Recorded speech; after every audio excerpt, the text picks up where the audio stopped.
Well, I am delighted to say that joining me on the Godcast today are some friends of mine, and we're here to talk about the joyful subject of death and dying. And it's one of those subjects that's not easy to talk about, and some people find it rather difficult.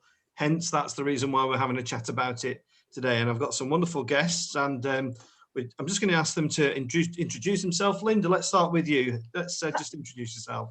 Thank you. I'm Linda Tompkinson. I am the priest in charge of Freedom Church Mearside in Blackpool. Sunny Blackpool. And then down to Chris. Hi, I'm Chris Kravitz, and I'm the rector of Morecambe in Poulton-le-Sands. Wonderful. Thanks for the giggles. Father Damien. Hello, Damien Porter. I'm the vicar of Torrisholme parish, just next door to Chris in Morecambe. Yeah. And Helen.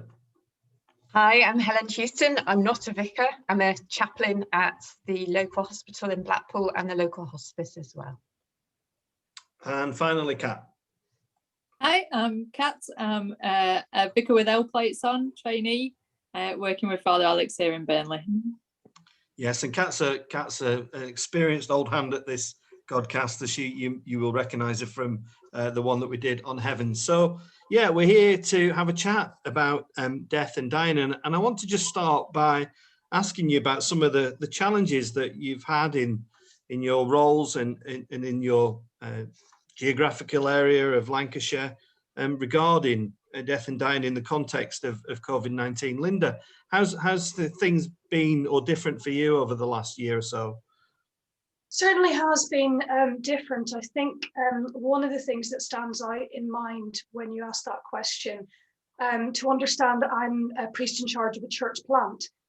So my church is new. It's only 4 or 5 years old. And up until this point, nobody in the church had died before. So I think most church congregations are used to occasionally losing members of the church family. And during the first lockdown, a member of our congregation did die. It wasn't coronavirus related, but it was the lack of ability to be able to support people through the grief and dealing with that, losing the first member of our church congregation. So, for example, because funeral numbers are restricted, there was only 2 people could actually come to her funeral from our church family, because there was so many of her own family were there as well. So there was certainly difficulty in around the funeral and around in supporting my church family, dealing with that first loss. Yeah, was it a sudden passing, Linda? It was very sudden. It was not expected at all. She hadn't been particularly poorly or anything like that. So yes, it was quite a shock. And something it was quite a shock to me as well. It's the first time somebody in my own congregation has died. So I had to deal with that personally, as well as supporting people in the congregation too. Yeah, thanks, Linda. And Father Damien, about yourself, how's it been for you? It's been very busy. Death's been high on the agenda, sadly, hasn't it, for lots of reasons. And it's been very difficult sometimes dealing with, as Linda was saying, the families at more of a distance that we would normally like. And funeral services, of course, have felt very different. And well, they've been very different, haven't they? And for some people, that's been very painful that they can't have the big send off for their loved ones that they might have wanted. On the other hand, what's interested me is a number of people who have come back to me afterwards and said that the quiet and intimate sense of manner in which we've been doing funerals has actually been quite helpful to them in retrospect, and I think has perhaps helped them to focus on a little bit more keenly on what they're there for, why they're there, rather than having to take everybody else on board and all their expectations. It's been quite interesting. Yeah. And Helen, in your context, obviously different to, well, Linda's is very different to Father Damien's, but in your context of working in a chaplaincy role, how has that been different for you? It's been a strange one because I unfortunately had to shield. So I was going to say my experience, I think, of COVID certainly the first lockdown, was receiving a letter telling me that I was extremely clinically vulnerable and had to shield, or I'd get very poorly and or die. And I was in the garden at the time when the postman handed the letter over, and it was just such a shock to think I am mortal. I mean, I knew I was mortal, but just to sort of see it written out, confronting me like that. So I've been very frustrated throughout lockdown. However, I've been trying to support my colleagues who've been in the hospital. So I've ended up doing a lot of writing of prayer resources, because we were very conscious as a team that we're a very small team. We can't be everywhere at once. So we wanted to resource the staff who were on the ward, who knew the patients, so that they'd have something that they could say, and hopefully say with integrity. And we ordered loads and loads of holding crosses and wooden hearts and so on that could be given out as a comfort and a support to the bereaved. But yeah, I've just found being a hospital chaplain during lockdown, when I could have been really useful, very frustrating. Helen, did you feel a sense of loss by that, not being able to be there? Oh goodness, yes, yeah, definitely, because as we're all pastors, we want to be with people. That's the whole point, and it's just not the same as being on a phone or in a Zoom conversation. Yeah. And Chris, what about yourself? How's it been for you, buddy? Yeah, it's been challenging in sense that there've been lots more funerals. And then suddenly it goes quiet again, but in a sort of bigger way than usual. It sort of ebbs and flows usually, but the peaks and troughs seem to have been bigger. Visiting families has been really tricky, because there's a lot of misunderstanding out there about what should be happening when you visit or don't visit.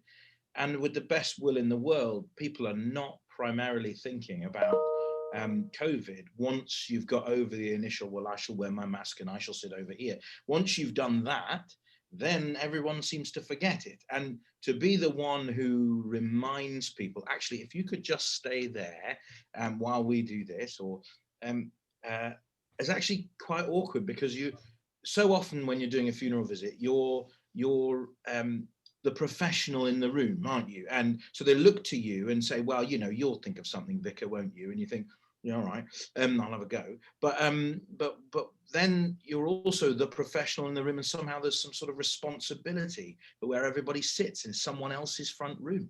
It's very bizarre, and I found that really quite difficult. Knowing that no one else is going to say, could you go and sit over there and not stand in my face, please? So you have to be the one who says it, and it's awkward. Yeah. Cheers, Chris. And Kat, I suppose for you, this is almost normal, isn't it? Because you've been ordained a little while now, but still relatively new to ordained life. I suppose this has become the norm, has it? Well, I've now taken more funerals in COVID times than before, yeah. So but I don't think I will ever get used to having to do things like visits on the phone rather than being able to go in person.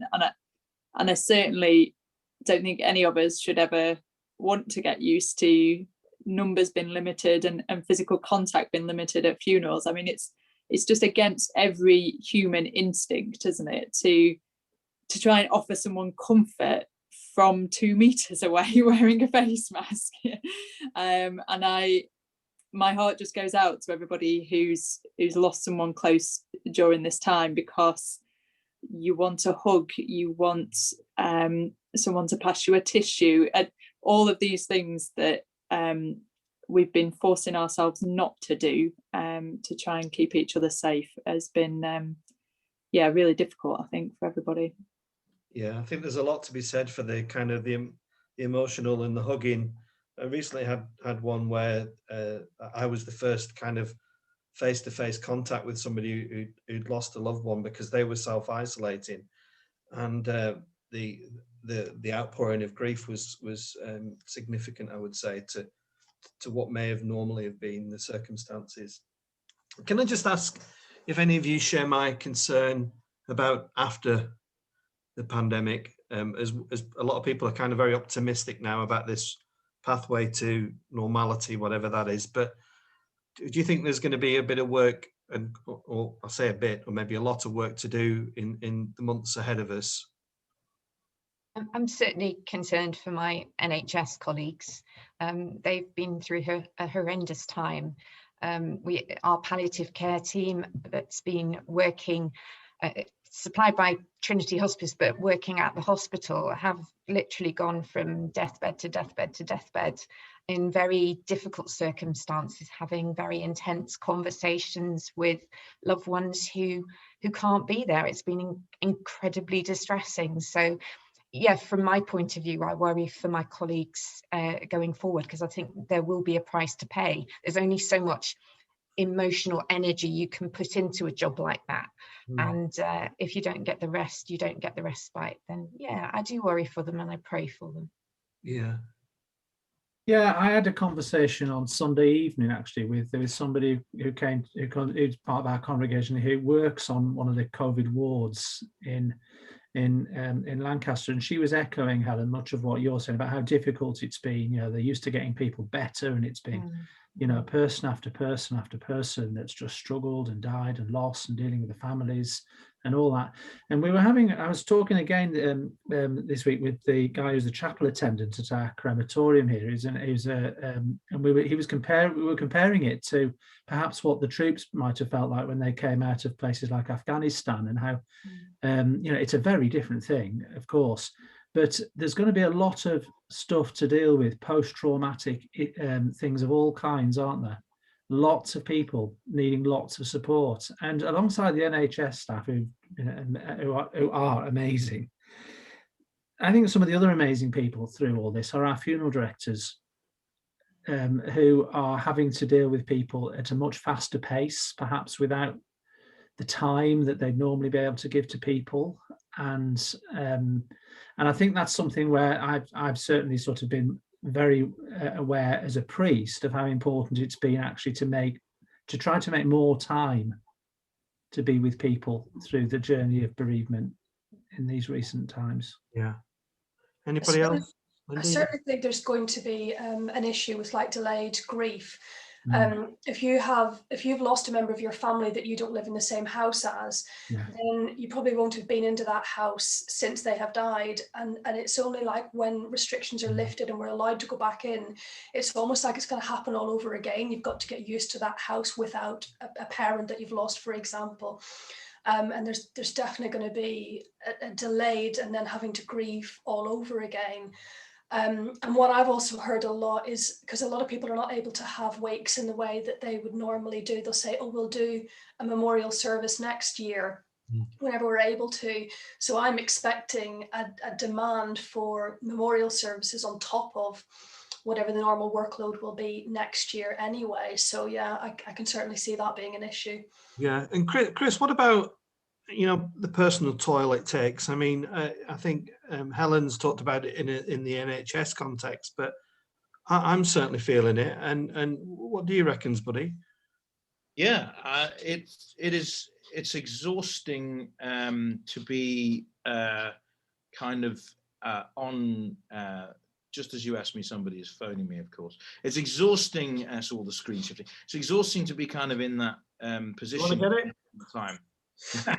Hello, sorry, I'm just on a call. Yeah, no, it's exhausting to do that. But I think, I don't know, I just hopping off what Linda said, that I think there's also an underlying anger, maybe displaced anger, but there is a sort of, I'm encountering from a few people, anger at the loss of people who should have been fine, people who went in with a broken leg and didn't come out again. And thankfully, I think those numbers are very low because the hospitals have been excellent and worked very hard. But I have done 3 or 4 funerals where they expected the person to come out from an operation or a leg, like a broken leg or whatever, and they caught COVID and died. And the anger that exists there, that this is an injustice, this should not have happened, you know, they just broke their leg, they're only 52, you know, and that's I think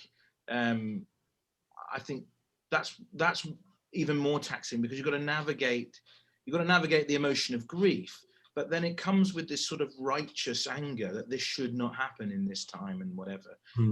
But of course we know that it does, even with the most amazing medical science and whatever, these things happen, and trying to break that to people is kind of hard, you know. Yeah, I think, Damien, what you said about the undertakers is really interesting, but also extended to the crematoriums. It really struck me the other day when I was down at the crematorium that I walked to the lectern and I looked at the lectern and I looked at the seats, and they'll all look like they've been sandpapered down. And it's basically because they've been cleaned so much, you know, that they just look like they're being stripped for being revarnished. And I think I actually thought to myself, it wouldn't look out of place in a museum 50 years from now, you know, as a reminder of what we've all kind of been through, or what we're going through at this time. Just want to you know, pick up on the idea of just when people have been, you know, I've had COVID, and it has made me feel about my own mortality, about, you know, if I'd have got it really bad, I could have died, and that played on my mind, and I think that's still playing on my mind. How can we help people talk about the subject of death and dying, because it seems to be, to this day, one of those taboo subjects that we don't really chat about, you know. Even with my own granny, who died at the age of 101, I never had the conversation about what music she might like at a funeral, you know, what words, you know, just never faced it. And I'm a priest, so what do you think it is that stops us talking about it? Anybody like to chip in? Well, I could go back to my Irish roots and say that I think the Irish talk about death a lot easier than the English do, something I've certainly found. So, like, I'd quite happily talk about it with my family, with my parents. It's an easy topic of conversation, so it's the way I've been brought up to actually be able to talk about it quite easily. So I think that's a gift to be used when people feel awkward talking about death. I will quite happily bring up the subject, and I will quite happily and comfortably ask those questions, and it's just giving that impression that this is actually a normal thing to talk about, that this is an okay thing to talk about, and to be able to give people space to ask those questions that they might feel really uncomfortable asking, or like to have those conversations about it. So just making it part of normal conversation, I think, is a very helpful thing to do. Yeah, I think helping people to start the conversation, it's a weird thing to bring up over the dinner table, isn't it? Or even more so now, perhaps on Zoom or another way of chatting. We had a really good messages backwards and forwards on our family WhatsApp group a couple of weeks ago, and that all started because one of my family members was trying to choose a headstone for a very loved friend, and kind of put a picture up and was like, what do you think, guys? and then started about 3 hours of messages going backwards and forwards about what we'd like at our funerals, about whether we'd like to leave our bodies to science, and all sorts of things that we'd never really had a conversation about. And I think sometimes doing it by something like WhatsApp's perhaps easier than sitting and staring each other in the face and having questions. But there was lots of laughter in that, and I think we all enjoyed it in the end. We all kind of messaged in the morning and said, oh, good chat last night, thank you. But I don't know how we'd have got onto it if someone had just said, you know, put a WhatsApp message, do you want to donate your body to medical science? That would have been a very weird conversation starter. But there was a natural in with this, I'm trying to choose a headstone and I'd like some help. And I think, yeah, part of our role can be helping families to start those kind of conversations, and also just breaking that taboo that they're morbid or sorrowful. I think there can be often when those conversations do start, there's a lot of relief and also joy that comes out, because often things that people would like perhaps in a funeral service is something that's really important to them in life, and so it outcomes some of the things they're most fond of, and some of the things that bring them most joy. I definitely think that humour is a great tool. No surprise there. I think humour is a great tool for a lot of things, but particularly talking about death. And for some who know that they're facing it, the opportunity to laugh in the face of it, or at least to look it straight in the face, is hugely appreciated, rather than tiptoeing around it. You know, particularly so if someone is terminal in your family, more often than not, the person who's terminal is ready to talk about it. You know, after a certain period of time, they want to face it. Let's talk about this. Let's actually talk about this. Whereas the family, everybody else, is so horrified by the impending loss of this person, this coming wave that they can see coming, that they just don't want to talk about it. They don't know where to begin. They don't think it could possibly be funny. It couldn't be anything but utterly horrifying, and so they avoid it. And I think that's our role sometimes, is to be the one who says, okay, you go and get a sandwich, shut the door, and then say, come on then, you know, let's do the elephant in the room. It's curtains for you, isn't it? So how are we going to deal with this, you know? And I reckon, Helen, you probably got loads to say on that, being you know, a hospital chaplain. But like, it just, yeah, it's so much, yeah, I don't know, it's just, I thought you were going to say then, Chris, it's curtains for you. Do you want them open or closed? Yeah. Yeah, I did it my way, or which we have. You know, I've deliberately said that because I think what you say about humour is really important. That when I've done funeral visits, you can be in the midst of the deepest grief being outpoured through tears and sadness, and all of a sudden there's this fanfare of laughter that is actually, you know, in some ways I feel like it's the grieving process actually starting to unravel. Helen, is that your experience in the hospice or in the hospital scenario, where if somebody comes in and is obviously very ill, how free-flowing does the conversation tend to be? Is it something that you have to kind of instigate, or do you find families actually want to talk about these things, and even the patient? Well, it sort of depends where they are on their journey, to state the obvious, because sometimes when people are coming into hospital, it's for investigations that then lead to diagnoses, which then lead to a prognosis. So there tends to be a lot of shock, anger, surprise. Sometimes there's kind of a relief, you know, that all these bizarre symptoms have an explanation and a cause. By the time people get to the hospice, it tends to be the case that patients have had that conversation with their oncologist or their doctor, and it's been explained to them that very sadly they can't make them better, but they can certainly help in terms of the quality of life. So it really depends so much, again, on the age of the patient, on the commitments that the patient has. You know, there are some folk I've met who are grateful to death. You know, it's not something they're afraid of. They've seen it happen to their friends, their loved ones. They embrace it without being overly morbid. And then you meet the young mum with kids who, you know, it's just desperately, desperately sad. So yeah, there's kind of a whole spectrum of things, I think, depending on where the person is themselves. Yeah. Linda, can I just go back to what you said about, you know, your Irish roots? You know, we are literally neighbours, aren't we? So what do you think that is? What do you think is different in the Irish culture to the English culture, or Scottish or Welsh, that makes us fundamentally different in that way? It's really hard to pinpoint exactly what it is. I think it's just there's more involvement in it, and like, you know, you go back a couple of decades or like maybe a century or so, and people were much more involved in like when somebody died, the body was brought back to the house, and in many cases it still is.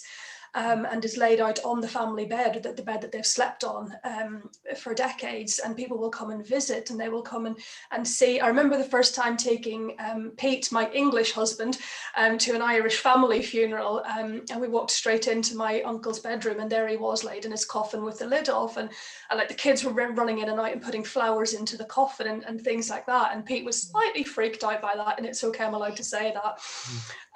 But it's just much more part of your life in that sometimes it can be a little bit excluded, so the body is taken from the hospital to the funeral home, to the crematorium, and there's that distance between it as well. And I think there's also something to be said for the timing of how things happen.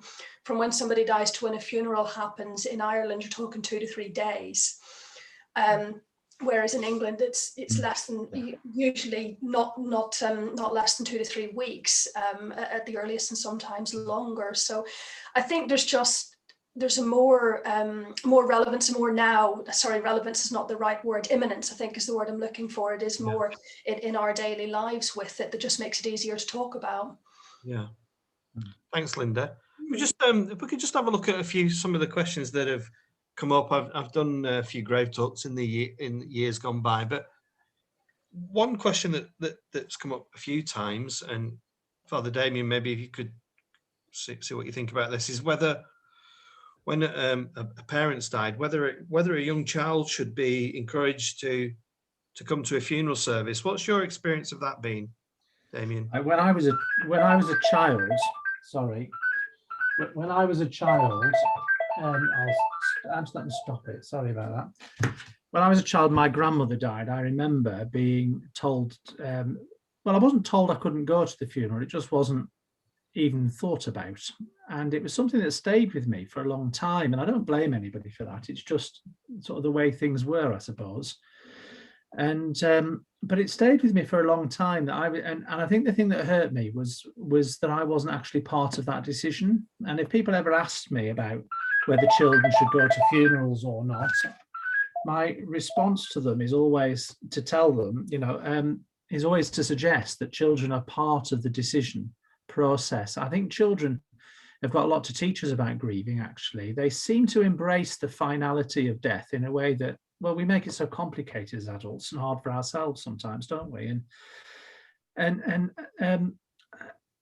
I think, children can teach us a lot of lessons in grief.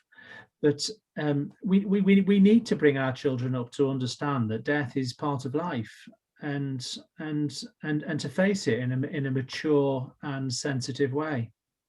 I think so. It's about you've got to not be frightened of having the discussions with them, I think. Yeah, I had an experience where it was a baby that had passed away, and the family were present, and the family and there was a young child present as well, and the parents kind of put me on the spot, saying, literally in front of the whole family, can you have a chat with Billy? Not the real name, obviously. It's just explain what's happening. And I was quite newly ordained, actually, and it was quite a big one for me to deal with. But it does lead me to wonder how we should explain death to children. Chris, what's your take on that? I mean, it's obviously something that happens, and invite others to comment as well. There are some resources out there which can be used, and some of them aren't bad. I mean, some of them aren't great or a bit dated, but some of them aren't bad. I mean, I think there's some kind of storybooks. It depends on the age, obviously, but there are some sort of storybooks that talk about change and death, and uses the seasons, or it can use caterpillar and butterfly, mayflies. I've seen one about mayflies, and there are all sorts of different ones. One I really like for slightly older children, and I don't know whether it came up in your Heaven Godcast, I can't remember. I think it might have done. Was the two twins in the womb? Which is just a wonderful story about what happens next, and being able to say that without knowing, you expect something, and without being able to say for definite, this is exactly how it will be. You can say that it will be like something. And the kind of metaphor of those twins in the womb thing, which is kind of a famous thing, I think most people will have heard it. You know, what will it be like when we're born? Will we walk on these two things that we're just floating on at the moment? You know, will we use our mouths for eating and kissing, or what should we use our mouths for? You know, all that kind of stuff. There's all, you know, you can make the story as long or short as you want, but those kind of metaphors are sometimes really helpful, and other times it's like a much more practical question, and they just want to know. You know, I think we can overcomplicate it, like you're saying with children, and they just want you to say, you know, so and so is dead, and they just need to hear that. And I think we can get overly knotted up in metaphor sometimes, and actually they just need to I want you to tell me where my ex is, where is my granny, where is my auntie, where are they? And you know, well, they're dead, and that means, and then you can go into the metaphor, but I mean there has to be that kind of full stop, which a lot of children are looking for. I think that kind of, this is a thing, and you will have heard about this, and I can't protect you from it, so let me tell you what it is. And I think that's important. And I think we can be afraid of the word death, can't we? But actually it can be really helpful to just name it. I know euphemisms can be tempting, but especially with children, they can be really confusing. You know, sometimes you find that children are terrified to go to sleep because they've been told that somebody has fallen asleep, but they didn't wake up. And will I wake up when I sleep? And we just need to perhaps check what a child has heard when we have shared something with them as well, and kind of try and get them to some way express what they think we've said to them, to check that it's not gone in a way that's scary or going to cause them difficulties. And I think that that concept of being truthful and being honest extends to adults as well, doesn't it? You know, I've been in a scenario where somebody, you know, it was I went to see the family. It was absolutely apparent to me that this person was close to death, but I think there was that hadn't been accepted at that point by the family member, and that there might still be a way out of this. And I recall just saying, no, you do understand that this is very grave and this is very serious. Do you concur with that, Helen? Do you encourage open and honest conversations, as the rest of the guys have just been talking about? Oh, yeah, absolutely. I agree with everything that everyone else has said. Euphemisms are not helpful. I had a lady describing to one child that the infant who died was going in a spaceship, i.e. the coffin, up into the heavens. You know, and I was trying really hard to, I mean, I could see where she was coming from, but ultimately stuff like that is totally unhelpful. I definitely talk to the child, be available to the child, make sure that, you know, you've got the time and the space. And I think there's something about creating a safe space for that child too when you're having those sorts of conversations, and just reassuring them that whilst this particular part of life has changed, say like the death of a pet, I mean, I found as a school chaplain that was a really significant moment in a child's life, and often the first time they've come into contact with the concept of death. But it's about giving them the time and the space to say how they feel, but to remind them that although that part of life has changed, other things won't change, so that they get some security and safety out of a routine and from knowing that other people are there for them. Yeah. Thanks, Helen. Can I just drop in? I think that's so cool, and what the way you describe, and one of the pet thing is so on it, like, but also that it comes up again and again and again. Quite often with kids, I find that if you're talking about something like, well, lots of things, but if talking about death, you say, well, so and so is dead, and they'll say, okay, and then they, you know, and whatever, carry on, and then 25 minutes later something else will pop up, like, so dead, what do you mean by dead? And then you'll think, and you'll try it, and then they'll go, okay, back to whatever they were doing or whatever. And then, you know, a month later, again, it's back again, or they become slightly obsessed with I'm dead, I'm dying, I can see my dead grandma, and they sort of conceptualize it, and it can take months and months to sort of process. They're working out their own little construction, and I think, like, exactly, I totally agree that euphemisms are not helpful. But if you are stuck, you must say something. You've got to say something. You can't leave it. I don't blame people for coming up with euphemisms. The space one is, mind bending. But I don't. When you're put on the spot, and your child looks up with you with those big eyes, and you think, it's why the elf on the shelf exists so much. It's because we have to do something, and then, why have we got this blasted elf? Now we've got to do this with it and that with it, and we construct this world for the sake of the child, and the child, is way ahead. I don't know. All right, cheers, Chris. If we could just move on post-death to something that continues to fascinate me, and that's grief. And that it is kind of just a weird journey, and it's so different for different people, and it affects people in different ways. And how do you encourage your congregations and your parishioners and your families to deal with grief? I think sometimes a helpful thing is just helping people to think about what it might be like. And I've come across quite a few people who think grief is purely emotional, and then get really shocked that they're completely physically exhausted when they're grieving, or that they are struggling to remember things, and their mental capacity is limited. And just the fact that we're such integrated beings as humans, that such deep and aching sadness will have physical expression and mental expression and all those kind of things as well. That and of course, in terms of timing, helping people to just realize that there is no normal, and there's no I should be over it by now, and that it's okay and actually quite common 6 months on, a year on, 3 years on, to suddenly wake up and be hit like a brick wall all over again. But also, it's okay if that doesn't happen, and that doesn't mean you didn't love the person. And I think sometimes just trying to normalize difference and the different things that people go through.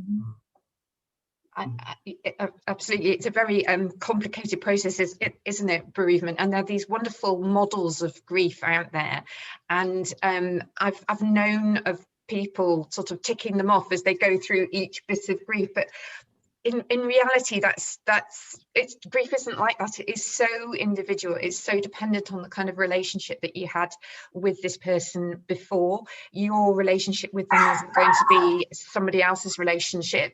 And instead of a nice straight line with grief, it's this massive squiggle. And sometimes you go back to the start again, and sometimes you whiz to the front again. It's messy. You can't contain it. It is just what it is, as you say. And it's also then about, when does it actually end? When does grief end? Do we ever get back to that, how life was like completely normal before that person died? It's helping people realize that life will never be exactly as it was before. And grief is more about learning to live with the fact that you have lost that person from your life. So like we talk about a journey, but most journeys end. Where does the journey of grief end? So yeah.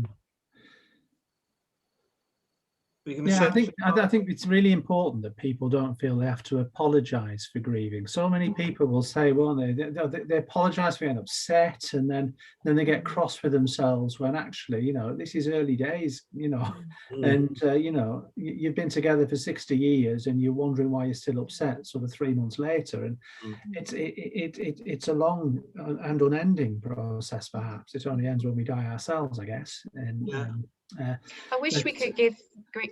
Sorry, go on.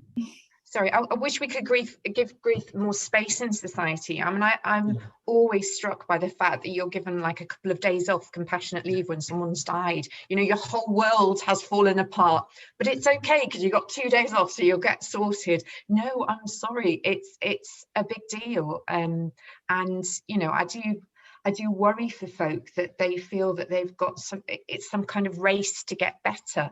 It's okay to be grieving, and you know. I know other people have said it a lot in other contexts, but in our society, we don't have a way of indicating that we're grieving.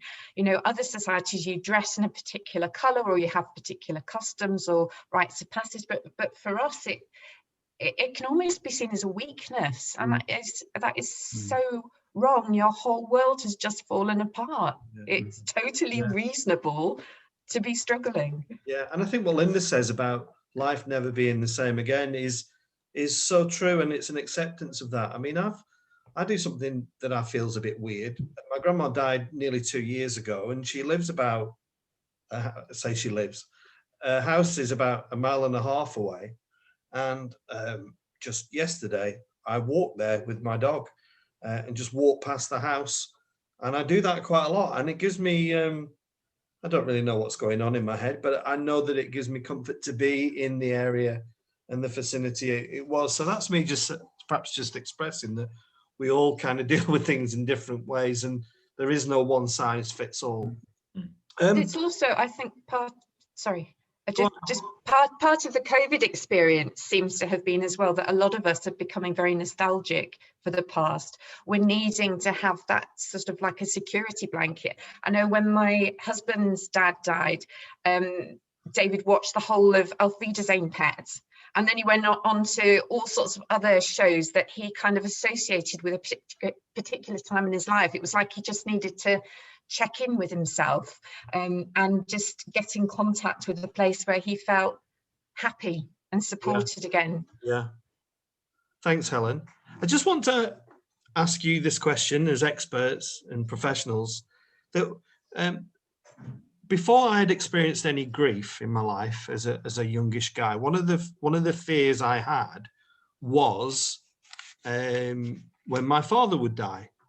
I worried terribly about what life would be like on the other side of losing, you know, someone who was profoundly important upon my life.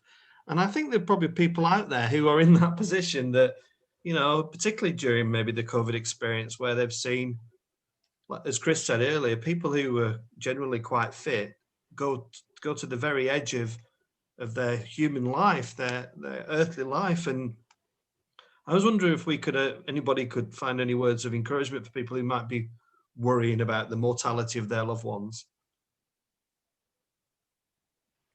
Well, I certainly find that that faith is a great comfort in this, and knowing that this life that we live is not the end, that when this life comes to the end, that's not the end of everything, and believing that there is something beyond this life.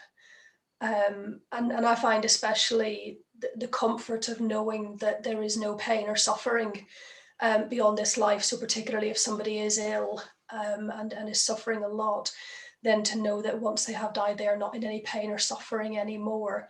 I find comfort in that thought from people that I've lost in my life, and I find reassurance in that.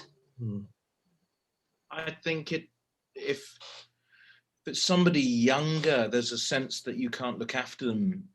You know, they're the part of the journey you can't do with them, and you know they go across the threshold of death, and there's nothing you don't get to go with them, so you can't make sure that they're eating properly or whatever, you know, whatever it is that you were doing for them in life, you're no longer responsible.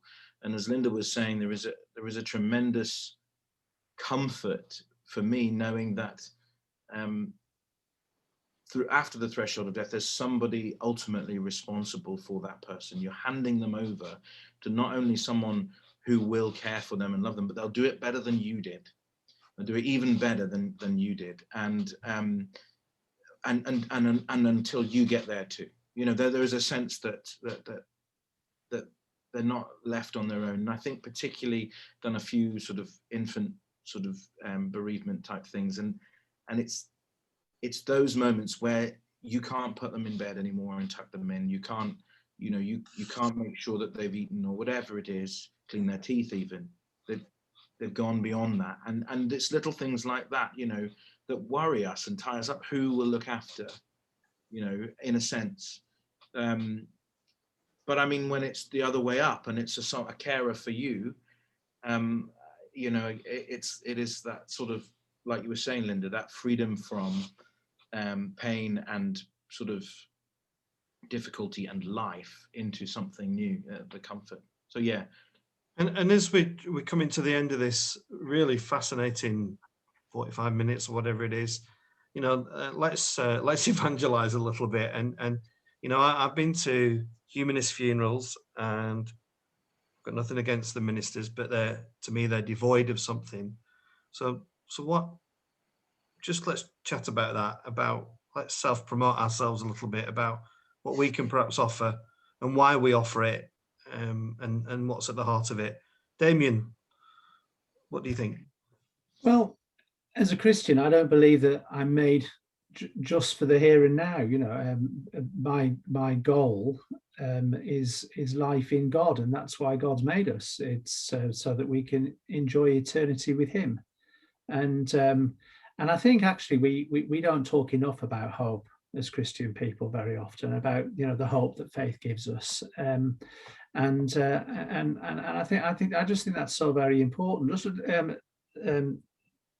Just over a year ago, a great friend of mine, a priest, died, and sat at his deathbed. I asked him how he was feeling. He says, "I'm excited." And I thought, what a wonderful thing to say. And I was really touched by that. You know, there is an excitement about death and about hope and I think we need, if we can convey some of that through our ministry in gentle ways, obviously, to people who are bereaved, that, you know, if they can be touched by the surety of our own faith and our own hope, I just think that's so very important. They need to see it lived in us and us really believe it and not just speak it. And that's the difference of a Christian funeral, I think. Yeah. If you can confidently speak of hope. Yeah. Yeah. Thanks, Damien. Chris, you've died on stage a few times. What? More than a few, mate. You've resurrected once or twice. So what's your thoughts? I definitely agree with Damien, absolutely. And I remember leaving college and having a conversation with a vicar from York, who just had this enormous smile. And I remember having a conversation. I was drawn to him because he was constantly joyful, not silly or giddy or stupid, but joyful, like just this kind of innate joy. And I was drawn to him because he had that joy. And I felt like something. I've got joy, but you know, I was finding in the college environment that it was very serious and very academic, and you know, you've got to be well grounded in faith, and as though the two weren't somehow you could be joyful and therefore a bit of an idiot, and I was really struggling with that. Do I have to pretend now that I don't feel joyful so that I can represent the seriousness, the weight of the calling? And he said to me, "Oh, Siri's trying to answer the question."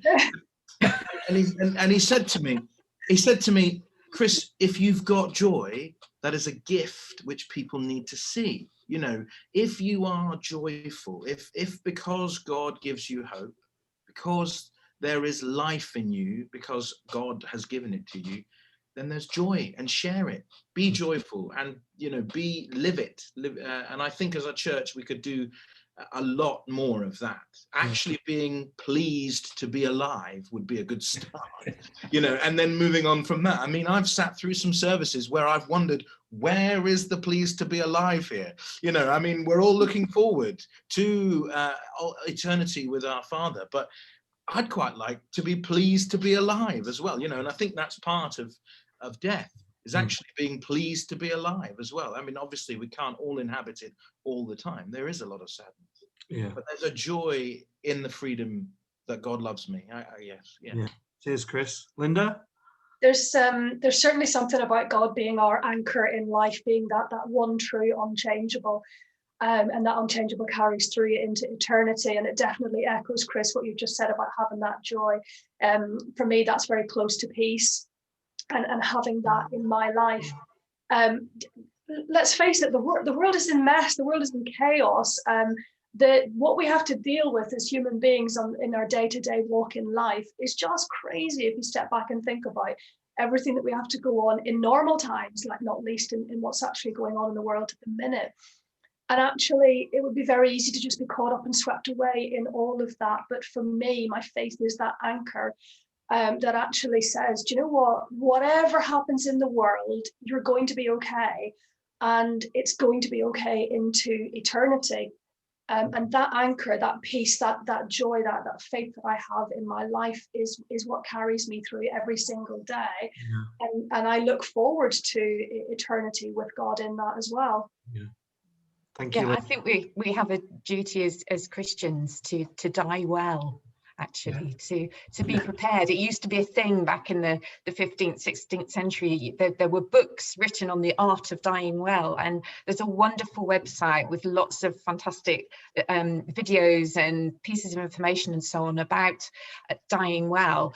And I think for us as Christians, for us as a church, we have something distinct to offer people that is around hope and is around living with that hope and modelling how, you know, when you are poorly, when you are going through a particularly difficult time, how we exhibit that hope in what we do and say and how we live. So yeah, like Chris says, you know, let's celebrate life. Let people look at our lives and say, yes, there's something special there. But also, as we come to the end of our lives, to have lived in a way that means we have been reconciled with people, that we deal with arguments, that we, you know, family fallouts, all the other things that people come to regret at the end of their lives. Let's deal with them as we go along. So by the time we get to the end of life, we can die well.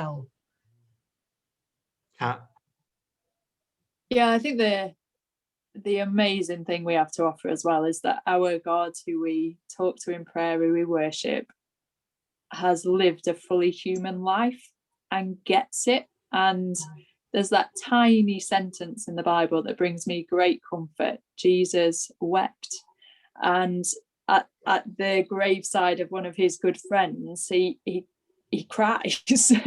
And just the thought that I'm not talking to some God who's so gaudy that God can't understand the pain and the ache and the no, God totally gets it and is there with me, and I have great reason for joy and hope because of my faith. But also when I just feel completely broken, I know that I'm not alone. And I think there's kind of two ways that can be problematic, can't they, when we're thinking about death. One is that we're almost kind of too sad and there's no hope whatsoever, and the other is that we're forcing ourselves to be too happy and we don't let ourselves hurt and suffer. And I think that's what is just incredible about the Christian faith, is there is deep joy that is always there and lots of reasons to celebrate, but also this idea that we can come to God and yell at God and cry at God and God gets it. And you know, if there's a traumatic, tragic, horrific death or deaths, the question can quite often be, where is God in all of this? And my answer is weeping next to you, present with you. So yeah. Thanks, Kat, and thank you all for your encouragement. You know, when I mentioned before about fear of my dad dying, I wasn't a practicing Christian then, but you just made me think about when he did die. He died from Alzheimer's disease at the age of 92, and just listening to what you said made me realise that when he died, I actually celebrated his death. I celebrated his life, and that his pain had been ended, and ahead of him was a period in time, an eternal time of joy and happiness. So I think it's really wonderful to hear you all speak and talk so openly and honestly about death and dying. And I just want to thank you all very much for coming on to the Godcast. And hopefully this will arouse discussions. And if anybody's watching this, then I think I speak on behalf of my friends and colleagues that if you want to contact any of us and talk about death and dying, then we're here. That's our job. And we'd be happy to do that. But for now, I want to thank you all again for coming on to the Godcast. And you can watch more of these interviews and videos at thegodcast.co.uk. But for now, we'll say thank you and goodbye.